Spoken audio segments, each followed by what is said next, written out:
जय गुरुदेव। कहानी संतों की जुबानी, सत्संग की महिमा।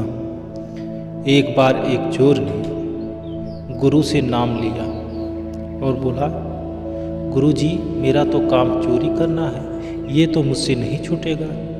अब गुरुजी बोले, ठीक है, मैं तुम्हें एक दूसरा काम देता हूँ, वो तन मन से निभा लेना।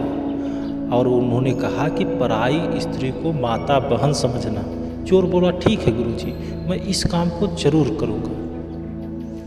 एक राजा, उनके कोई संतान नहीं थी। उसने अपनी रानी को 10-12 साल से एक बगल के कमरे में बंद कर रखा था और सिपाहियों को उसकी निगरानी के लिए रख दिया था।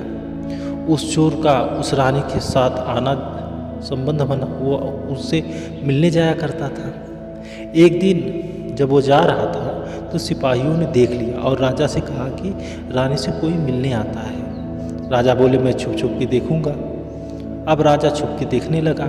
रानी, जब वो चोर आया तो रानी बोली कि तुम किस पे आए हो? चोर बोला, ऊँट पे। रानी बोली कि तुम्हारे पास कितने ऊँट हैं? मैं सबको सोने चांदी से भरवा दूंगी, बस मेरी इच्छा पूरी कर दो।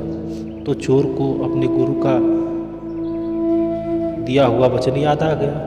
बोला, जी नहीं, आप तो मेरी माता हो, पुत्र के लायक वाली इच्छा हो तो बताओ, और दूसरी इच्छा मेरे बस की नहीं है। राजा ने सोचा, वाह, चोर को ये इतना ईमानदार। राजा ने उसको पकड़ लिया और महल ले गए और बोले, मैं तेरी ईमानदारी से खुश हूँ, तू वर मांग। चोर बोला कि आप दो के पक्का वादा कर रहे हो?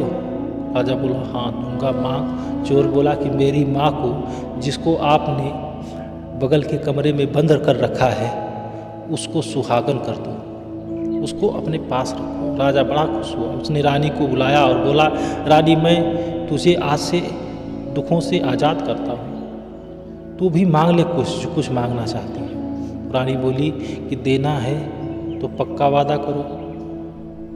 तो उन्होंने लिख के दिया कि मैं जो मांगूंगी वो दूंगा। राजा ने जब उसको दिया तो रानी बोली, हमारे पास कोई औलाद नहीं है, इस चोर को अपना बेटा मान लो। और राजा ने उसको अपना बेटा बना दिया।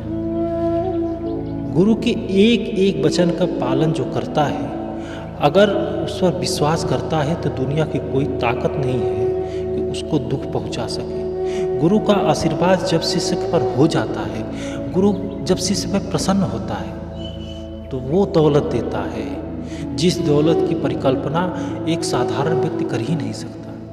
हम अपने जीवन में थोड़ी सी परेशानियां आने पर विचलित हो जाते हैं। अगर मनुष्य अपने सद्गुरु के वचन पे चले, एक एक वचन पर न्यौछावर हो, तो वो कर सकता है जो आज तक नहीं, किसी ने नहीं किया।